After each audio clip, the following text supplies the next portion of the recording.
Hello, my name is Neil. I'm an aspiring artist who also loves comics, so I wish to rank all Japanese manga that I've read. Manga, not anime. Previously, I talked about manga that made me start reading manga, the loneliest manga, and the most effed up manga. So, this is our tier list for now, and as you can see, we've talked quite a few manga, and we've covered almost all genres. But there is one more genre that is crucial, that is romance. Romance is so relatable. Anyone more or less know what love is. What are the possibilities in love? What are the strengths and weaknesses when you're bind to someone? Love at first sight, hating each other at first, or mature and time-consuming love. So fascinating. Because love is essential to our life. So, what is your favorite romantic manga? I've watched a few anime like My Youth's Romantic Comedy Is Wrong As I Expected, classic, or Vesco Does Not Drink of a Dreamy Girl, another classic. But there are animes, not manga. And I love both of them, but my initial experience with romantic manga was underwhelming. As you know, F tier is absolutely a waste of time to read. And D tier is I wouldn't recommend reading it, but if you want to, it's your choice. However, the manga that I will talk about today is a manga that is slowly coming up, that I slowly believe that it will be worth reading. Take Uzaki-Chan Wants to Hang Out, D tier.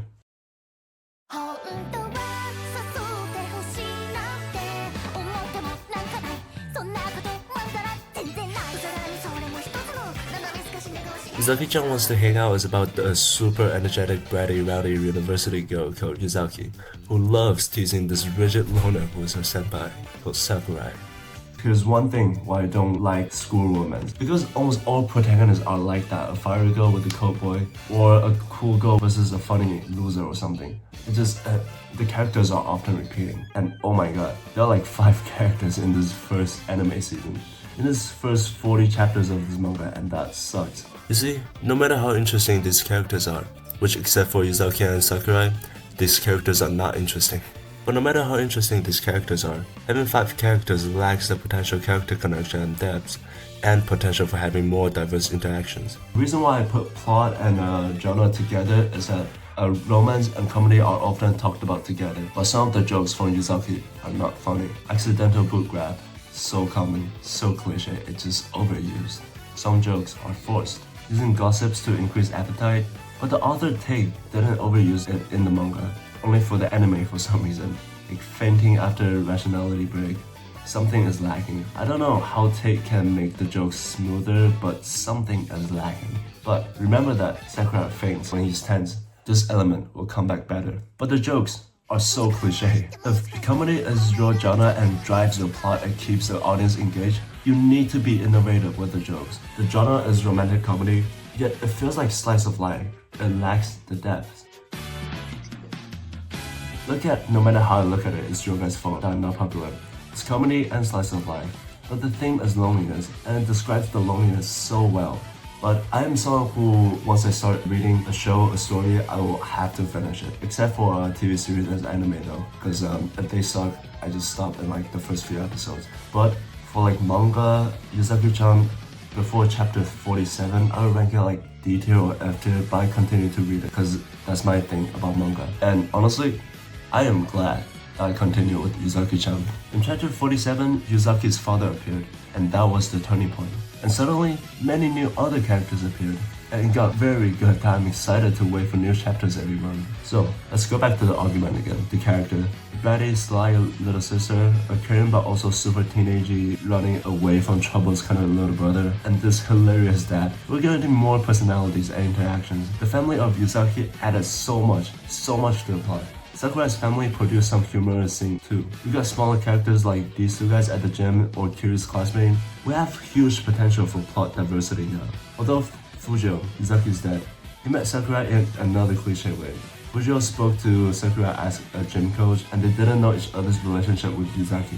Cliche enough, but the confrontation is hilarious as hell and perhaps out of your anticipation. The comedy has grown a lot smoother and more unexpected, and it's really based on the individual characters' personalities and characteristics other than corny scenarios. And the jokes have grown more adult. I'm not saying that I'm more into adult content, but I think the author Take, is just better at adult jokes. I mean, Uzaki is literally drawn with humongous boba. There's a lot of jokes that require us to think a bit. The comedy is a lot more deeper, a lot more innovative. But remember, this is a romantic comedy, and the theme of this video is love. Obviously, it's between Uzaki and Sakura. The way that they went from friends to a couple is smooth as hell. Uzaki is very crafty and pranks on Sakura, and she's often flattered by the simplest praises. Sakura is super straightforward, who can smartly see everyone's strength, and he's never embarrassed to praise their friend. Because of these stationary character settings, they fell in love so secretly that they didn't know. But to us, the audience, it's so clear that they're in love, and that is great. It is not love at first sight. It's not after a long development. These characters learn that they're in love and slowly goes to confession. It's slowly falling in love and not knowing it. Here's my belief in a realistic falling in love situation. I believe falling in love is easy, but recognizing and admitting it is hard. But it's just my opinion. Obviously, love at first sight is very rare. But often, we want to stay next to someone. We enjoy their compliments. We want to change for them. But knowing the fact that you want to date them is difficult.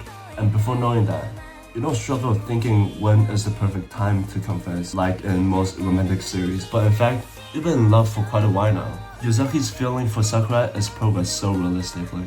And if you really think about it, it has a romantic depth. And Sakura does realize that he likes Uzaki. But trust me, when you're in love with someone, confession can come at any moment. For those who never seen this manga, I'm 99% sure that you'll never expect how the confession came through. I'm not gonna spoil it, so I recommend you to read them and just feel that moment.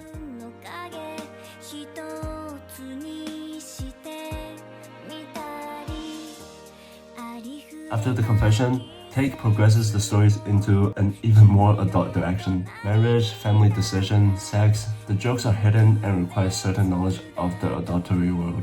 I'm not saying adult jokes are better, I'm saying the fact that we need to think to understand the jokes and plot gives the story more potential to be innovative. And after Uzaki and Sakura began dating, the personality didn't change radically like in so many fiction I've seen. I was super afraid that Uzaki would stop pranking Sakura. But she continued, and that's awesome. This consistency. However, between the pranks, they show a bit more care to each other. Remember that Sakura faints and it used to be so forced? It literally became his character development to overcome burnouts when going intimate with Uzaki. We see struggles that somehow something so asinine became the main conflict for a while, and that introduced so many funny moments and super sweet, lovely moments. Unfortunately, before chapter 47, where Uzaki's family wasn't introduced, this manga is a low D tier for me. But it bounced back. After chapter 46, it became a high C tier that I planned to put this on C tier. But I realized that I can't be this nice. And another reason is that I don't see it on the same tier as Demon Slayer, which is also C tier. But if the story keeps up with the same quality, I have no problem with it rising to C tier. Just make sure that when I said the story becomes good at chapter 46, you still have to read chapter 1 to 46 because the story does link. At the end, I just want to say, Dragon Slayer, funniest shit I've ever seen. Alright guys, Call of the Night. I'm struggling to rank it. The beginning, slice of life sort of arc is a high B for me. The Halloween arc is a low C. Seki arc is an A tier. And the ending arc is a low B. I know it averages out as a B tier, but I've never have seen like such up and down in one manga. And this manga went from slice of life to action shonen, and then to romance genre. Totoyama, it's hard to pronounce. Call of the Night, B tier.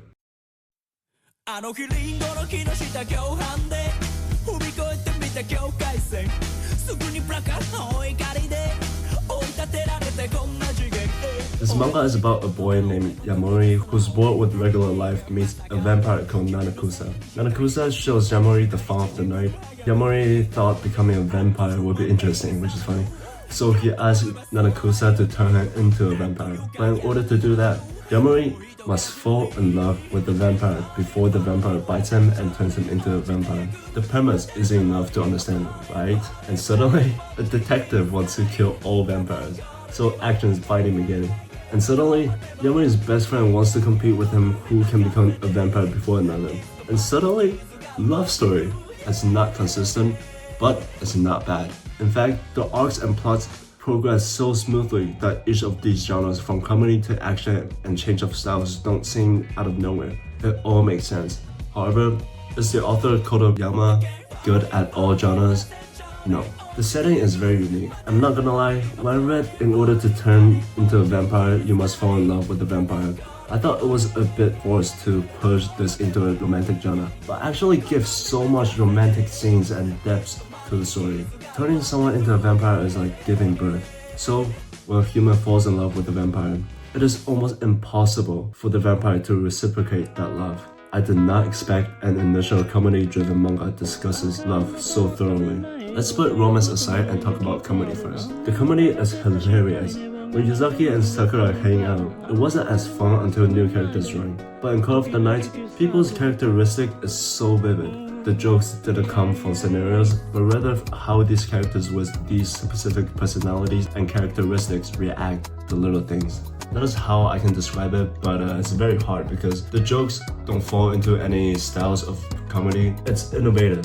That's why it's hard to describe. If you go read it, you're guaranteed have a fun time. But the thriller genre isn't as good. The Halloween arc where a detective tried to kill all vampires just lacks suspicion. And what is the most crucial element in creating thriller? Suspicion. I'll talk about the villain Halloween arc in a second. First, I need to talk about the overall characters. Before I praise the characters, I must say two fatal flaws from them. All characters are distinct, different characteristics and purposes, but all characters have a cute and funny side that when the stakes are high, the conflict lacks sense of severity. Almost no characters have that seriousness. Notice how I said characteristic and purpose are diverse, but the personality isn't. And it's definitely important to have different personality, except for Azami, he's a badass. Another flaw is why is Suzuki even a character here? She contributes nothing to the story and it's easy to forget her. But no, there's another flaw, and that's the character's age. Maybe I'm the only one who thinks the student characters can be a little older because Yamori, Seki, and Asai are 14.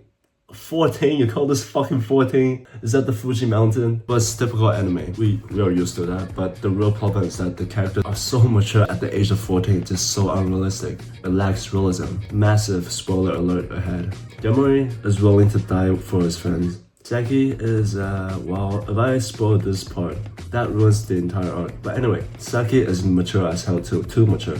What I'm saying is, the story doesn't really seem to make sense as a human being reader reading these 14-year-old characters. Another thing we can't comprehend as human beings is the timeline. It was clearly stated that Yamori has a year to turn into a vampire, yet the manga used 2 months.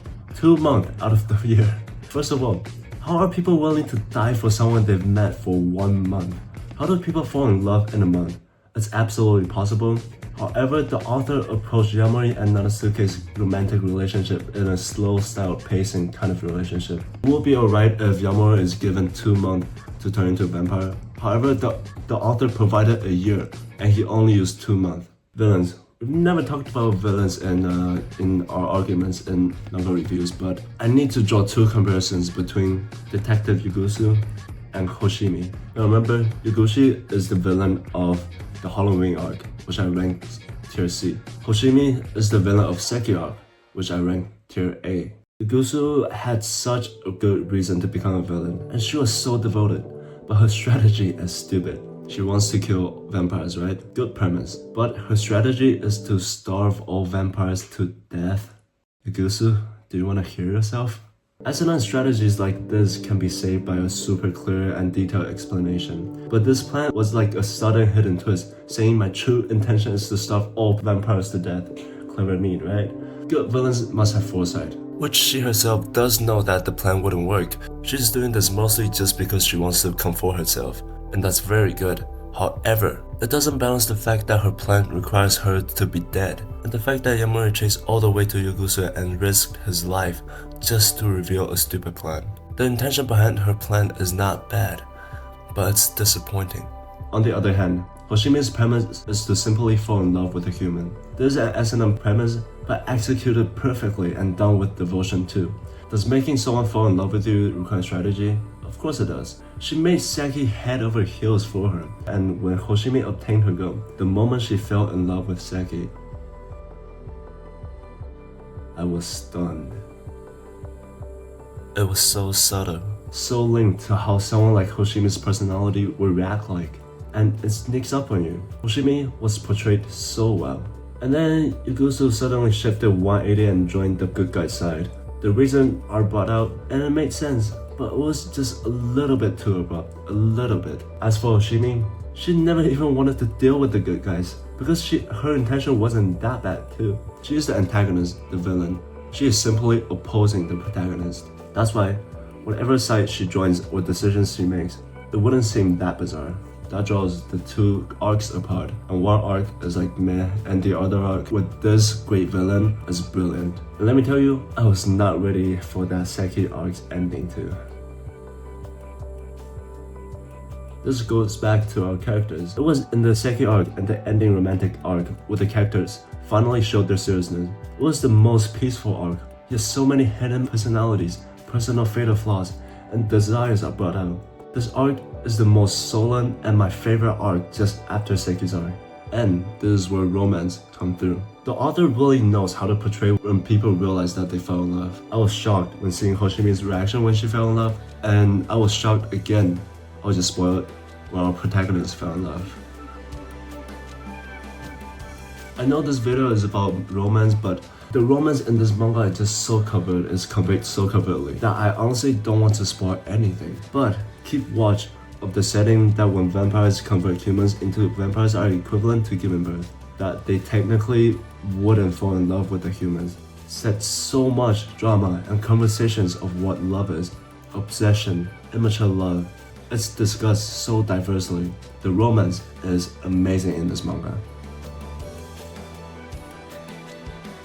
That about covers the video. I've actually watched a lot of romantic animes or books, but this video only talks about mangas. Still, romance is so hard to analyze because there's honestly no right or wrong in romance. So tell me if you agree or disagree with what I said and how the mangas are ranked. And I'm in the moment of wanting to read more romantic manga, so if you have any suggestions, please recommend me some. There are a few other romantic mangas that I moved to another category, so don't worry if you haven't seen your favorite manga in this tier list. For the next video, I'm not sure what category of manga I should do for the next video, so how about you tell me?